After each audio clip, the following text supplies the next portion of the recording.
कालूपुर एक छोटा, शांत गांव था, जो ऊंची नीची पहाड़ियों और घने जंगलों के बीच बसा हुआ था। यहाँ के लोग सीधे सादे थे, जिनकी जिंदगी मौसम के हिसाब से चलती थी। गांव में एक ही रेलवे स्टेशन था, जो पुराने जमाने की निशानी था। स्टेशन की बिल्डिंग पुरानी थी, उसकी ईंटों की दीवारों पर सालों की बारिश और धूप के दाग थे, और उसकी छत पर लाल रंग की टाइलें लगी थीं, जो अब फीकी पड़ चुकी थीं। दिन में यह जगह थोड़ी बहुत हलचल वाली होती थी, जिसमें कभी कभी आने वाली ट्रेनों की आवाजें और यात्रियों की बातें सुनाई देती थीं। लेकिन जैसे ही रात होती, स्टेशन पर गहरा सन्नाटा छा जाता था। गांव वाले इसके बारे में कहानियां फुसफुसाते थे, ऐसी कहानियां जो सबसे बहादुर आदमी को भी कंपा देती थीं। वे कहते थे कि सूरज ढलने के बाद स्टेशन जिंदा लोगों के लिए सही जगह नहीं थी। बड़े बुजुर्ग एक बेचैन आत्मा की बात करते थे, एक औरत जो कई साल पहले पटरी पर एक दुखद हादसे का शिकार हुई थी। वे उसे लेडी इन रेड कहते थे। उनका दावा था कि उसकी आत्मा जब चांद ऊपर होता था तो सुनसान प्लेटफॉर्म पर घूमती थी। वह अकेले यात्रियों का इंतजार करती थी। उसका दुख एक ठंडी बदले की आग में बदल जाता था। स्टेशन मास्टर सूर्यास्त से ठीक पहले मेन ऑफिस बंद कर देता था। कभी रुकने की हिम्मत नहीं करता था। वह किसी को भी जो उसकी बात सुनता था, अजीब आवाजों के बारे में बताता था जो उसने सुनी थी। एक खाली प्लेटफॉर्म पर पायल की छनकने की आवाज, हवा में एक हल्की उदास धुन, और कभी कभी एक डरावनी चीख जो लगता था कि पटरियों से ही आ रही है। गांव वालों ने सुना और उन्होंने विश्वास किया। वे यह सुनिश्चित करते थे कि आखिरी ट्रेन के सीटी बजाने से बहुत पहले वे घर पर हों। गांव के नौजवानों में विजय भी था। वह मजबूत और जिंदगी से भरा हुआ था। अपनी हंसमुख स्वभाव और पुरानी कहानियों पर विश्वास न करने के लिए जाना जाता था। जब उसके दोस्त कालूपुर स्टेशन के भूत की बात करते थे तो वह अक्सर हंसता था। वह आत्मविश्वास भरी मुस्कान के साथ कहता था, भूत केवल कहानियां हैं, वे हमारे अपने डर से बनी परछाइयां हैं। अंधेरे में ऐसा कुछ भी नहीं है जो उजाले में न हो। उसके दोस्त उसे चेतावनी देते थे, उसे बताते थे कि कुछ चीजों को चुनौती न देना ही बेहतर है, लेकिन विजय बस अपना सिर हिला देता था। वह उन चीजों पर विश्वास करता था जिन्हें वह देख और छू सकता था, न कि उन फुसफुसाहट भरे डरों पर जो गांव की रातों को डराते थे। उसकी हिम्मत सराहनीय थी, लेकिन यह हिम्मत स्टेशन के गहरे अंधेरे से कभी परखी नहीं गई थी। एक दिन विजय को एक निमंत्रण मिला। उसका सबसे अच्छा दोस्त रोहन पड़ोसी शहर में शादी कर रहा था। शादी अगले दिन तय थी और विजय वहां पहुंचने के लिए दृढ़ था। उसे समय पर वहां पहुंचाने वाली एकमात्र ट्रेन वही थी जो आधी रात को कालूपुर से गुजरती थी। उसके माता पिता ने उससे सुबह की ट्रेन का इंतजार करने की विनती की। उनके चेहरे चिंता से पीले पड़ गए थे। उसके दोस्त उसके चारों ओर इकट्ठा हुए, उससे फिर से सोचने की भीख मांग रहे थे। मत जाओ विजय, उनमें से एक ने कहा। स्टेशन उस समय सुरक्षित नहीं है, कहानियां सच है। लेकिन विजय जिद्दी था। उसने अपना बैग पैक किया। उसका दिल अपनी यात्रा पर अड्डा हुआ था। उसने कहा, मुझे रोहन के लिए जाना ही होगा, और मैं तुम सबको साबित कर दूंगा कि डरने के लिए डर के सिवा कुछ भी नहीं है। गांव के चौराहे पर लगी घड़ी में 11:30 बजे। रात अंधेरी थी। रास्ता रोशन करने के लिए चांद नहीं था। विजय अपने कंधे पर अपना छोटा बैग टांगे स्टेशन की ओर चल पड़ा। एक तेज ठंडी हवा चलने लगी, पेड़ों से सीटी बजाती हुई और अजीब दुखद आवाजें निकालती हुई। ऐसा लग रहा था कि वह उन गांव वालों की चेतावनियां साथ ले जा रही थी जिन्हें वह पीछे छोड़ आया था। जैसे ही वह स्टेशन के पास पहुंचा, सन्नाटा और गहरा होता गया। केवल सूखी पत्तियों की सरसराहट और एक दूर के सियार की आवाज सुनाई दे रही थी। स्टेशन जितना उसने सोचा था उससे भी ज्यादा डरावना लग रहा था। एक अकेला धुंधला बल्ब खाली प्लेटफॉर्म पर लंबी नाचती हुई परछाइयां बना रहा था। टिकट काउंटर बंद था। उसकी खिड़कियां अंधेरी और बेजान थीं, जैसे रात में ताकती हुई खाली आंखें। विजय प्लेटफॉर्म पर चढ़ा। उसके कदमों की आवाज सन्नाटे में जोर से गूंज रही थी। उसे एक छोटी अपरिचित सिहरन महसूस हुई, लेकिन उसने तुरंत उसे अनदेखा कर दिया।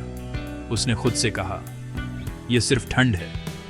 वह एक लकड़ी की बेंच के पास गया और बैठ गया, अपना बैग अपने बगल में रखा। हवा में गीली मिट्टी और कुछ धातु जैसा और हल्का मीठा की गंध थी। उसने लंबे सुनसान प्लेटफॉर्म के ऊपर नीचे देखा। वह दोनों तरफ अंधेरे में फैला हुआ था, कहीं नहीं खो रहा था। हवा तेज हो गई। प्लेटफॉर्म शेल्टर की टिन की छत को खड़खड़ा रही थी।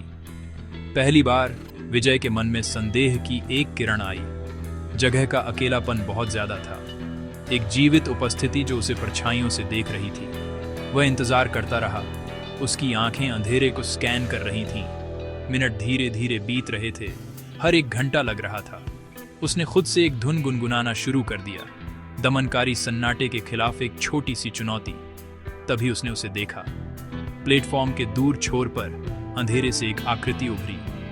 वह एक औरत थी जो गहरे लाल रंग की साड़ी पहने हुए थी, जैसे खून का रंग। वह बिल्कुल स्थिर खड़ी थी, उसका चेहरा परछाइयों में छिपा हुआ था।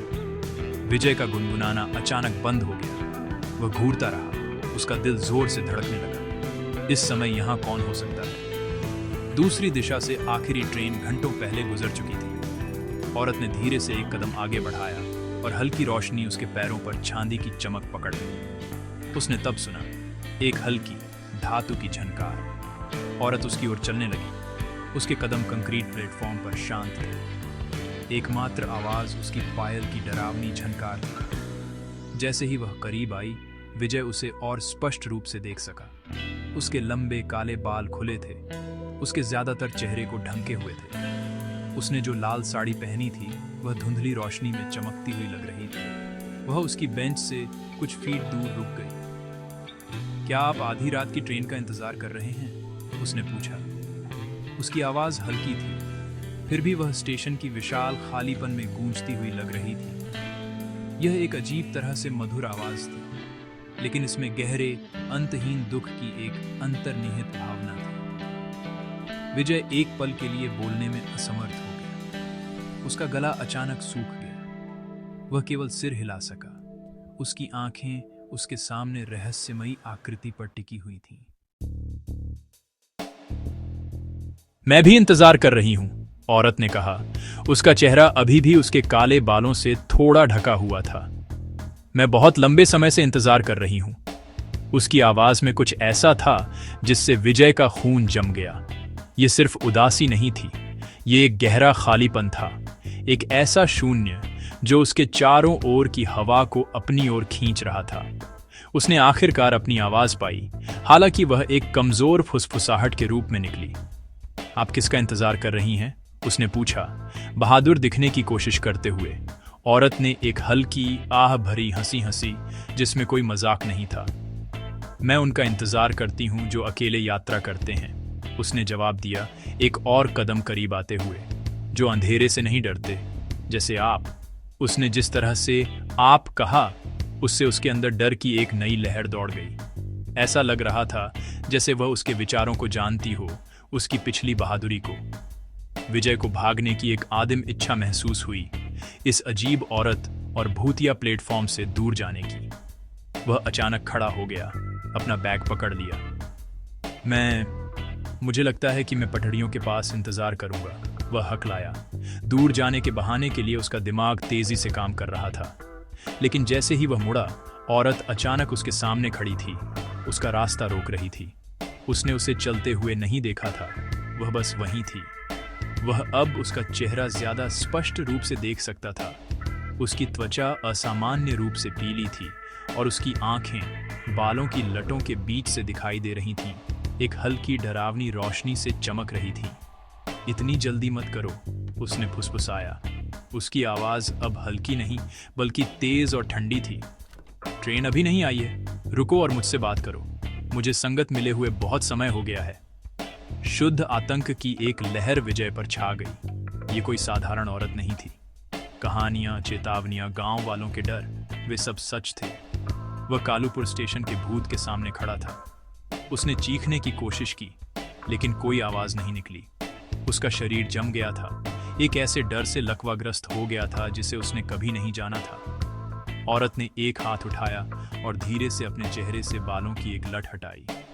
विजय ने उसके माथे पर एक लंबा गहरा निशान देखा। उन्होंने मुझे यहाँ छोड़ दिया, वह फुसफुसाई। उसकी आवाज़ जहर से भरी हुई थी। उन्होंने देखा जैसे ट्रेन करीब आ रही थी। अब तुम मेरे साथ रहोगे, तुम मुझे संगत दोगे हमेशा के लिए। उसका हाथ उसकी ओर बढ़ा। उसकी उंगलियां लंबी और पीली थीं, जैसे एक मकड़ी के पैर। विजय आखिरकार अपने लकवे से आजाद हो गया। उसने एक गला घोंटकर चीख निकाली और उसे धकेल कर भाग गया, जितनी तेजी से वह भाग सकता था। उसने पीछे मुड़कर नहीं देखा। उसे अपनी पायल की डरावनी झनकार ठीक अपने पीछे सुनाई दे रही थी। उसकी फ्रैंटिक कदमों के साथ तालमेल बिठा रही थी। वह प्लेटफॉर्म के अंत की ओर भागा। उसके फेफड़े जल रहे थे। उसका दिल फटने वाला था। वह ठोकर खाकर पटरियों के बगल में जमीन पर गिर गया। जैसे ही उसने ऊपर देखा, औरत उसके ऊपर खड़ी थी। उसके चेहरे पर एक भयानक बीजाई मुस्कान थी। सब कुछ अंधेरा होने से पहले उसने आखिरी चीज जो देखी वह उसकी चमकती हुई आंखें थीं। और आखिरी चीज जो उसने सुनी वह उसकी ठंडी क्रूर हंसी थी, जो एक आती हुई ट्रेन की आवाज के साथ मिल रही थी, जो वहां नहीं थी। अगली सुबह विजय शादी में नहीं पहुंचा। रोहन ने चिंतित होकर विजय के घर फोन किया। कालूपुर में घबराहट फैल गई जब उन्हें पता चला कि वह पिछली रात स्टेशन गया था और कभी वापस नहीं लौटा। उसके दोस्त, वही जिन्होंने उसे चेतावनी दी थी, दुख और अपराध बोध के मिश्रण से भरे हुए थे। अजय ने कांपती हुई आवाज में कहा, हमें उसे रोकना चाहिए था। हम जानते थे कि कहानियां सच थीं, लेकिन उनका दुख जल्दी ही एक अटल संकल्प में बदल गया। वे अपने दोस्त की किस्मत को रहस्य नहीं रहने देंगे। उस रात भारी लाठियों और तेज लालटेनों से लैस उसके 5 सबसे करीबी दोस्तों का एक समूह अजय के नेतृत्व में स्टेशन जाने का फैसला किया। वे डरे हुए थे, लेकिन विजय के प्रति उनकी वफादारी उनके डर से ज्यादा मजबूत थी। वे आधी रात से ठीक पहले स्टेशन पहुंचे। वहीं ठंडी हवा चल रही थी और वहीं डरावना सन्नाटा उनका स्वागत कर रहा था। वे एक साथ चले। उनकी लालटेनें दमनकारी अंधेरे को चीर रही थीं। उन्होंने विजय का नाम पुकारा। उनकी आवाजें खाली प्लेटफॉर्मों पर गूंज रही थीं। अचानक उन्होंने सुना प्लेटफॉर्म के दूर छोर से पायल की हल्की झनकार। उन्होंने उसे देखा। एक लाल साड़ी में एक आकृति परछाइयों में खड़ी थी। डर ने उनके दिलों को जकड़ लिया और कुछ वापस मुड़ना चाहते थे, लेकिन अजय दृढ़ रहा। उसने कांपती हुई लेकिन ऊंची आवाज में चिल्लाया, हम विजय के लिए यहाँ हैं। हमें तुमसे डर नहीं लगता। हमें सर्वशक्तिमान पर विश्वास है, जो एकमात्र रक्षक है। उसने एक प्रार्थना पढ़ना शुरू कर दिया। उसके दोस्त उसमें शामिल हो गए। उनकी संयुक्त आवाजें सन्नाटे के खिलाफ उठ रही थीं। लाल साड़ी वाली औरत चिल्लाई, शुद्ध क्रोध और दर्द की आवाज। वह उनकी ओर लपकी। उसकी आकृति बार बार दिखती और गायब होती रही। दोस्तों ने अपनी जगह बरकरार रखी, कंधे से कंधा मिलाकर खड़े रहे। उनकी प्रार्थनाएं और तेज और भावुक होती गईं। उन्होंने अपनी लालटेनें सीधे उस पर चमकाईं। तेज रोशनी उसे चोट पहुंचाती हुई लग रही थी, जिससे वह जलने जैसी पीछे हट गई। वह फुफकारी और परछाइयों में वापस फीकी पड़ गई, लेकिन वह पूरी तरह से गायब नहीं हुई। उन्होंने विजय का बैग बेंच पर पड़ा पाया। फिर उन्होंने उसे देखा, पटरियों के पास बेहोश पड़ा हुआ, पीला और ठंडा। वे उसकी ओर दौड़े। अपने दोस्त के लिए उनका डर भूत के डर पर हावी हो गया। उन्होंने उसे उठाने के लिए एक साथ काम किया, अपनी एकता के घेरे को कभी नहीं तोड़ा। जैसे ही वे विजय को पटरियों से दूर ले गए, भूत ने उन्हें रोकने की आखिरी कोशिश की। उसकी चीखें चारों ओर गूंज रही थीं, लेकिन दोस्त नहीं डगमगाए। उनका साहस दोस्ती और विश्वास से पैदा हुआ, एक ढाल के रूप में काम किया। जैसे ही वे स्टेशन परिसर से निकले, पायल की आवाज फीकी पड़ गई और दमनकारी वातावरण दूर हो गया। विजय बच गया। वह बाद में ठीक हो गया, अपने भयानक अनुभव से हमेशा के लिए बदल गया। गांव ने उस दिन एक मूल्यवान सबक सीखा। जहां बहादुरी एक गुण है, वहीं अज्ञात का सम्मान करना बुद्धिमत्ता है। लेकिन इससे भी ज्यादा महत्वपूर्ण, उन्होंने सीखा कि सच्ची शक्ति अकेले डर का सामना करने में नहीं है, बल्कि दोस्तों के साथ मिलकर खड़े होने में है। और जब आपके दिल में विश्वास की रोशनी हो, तो कोई भी परछाई बहुत गहरी नहीं होती। इंसान को सर्वशक्तिमान के अलावा किसी से नहीं डरना चाहिए। जो सभी शक्ति का अंतिम स्रोत है।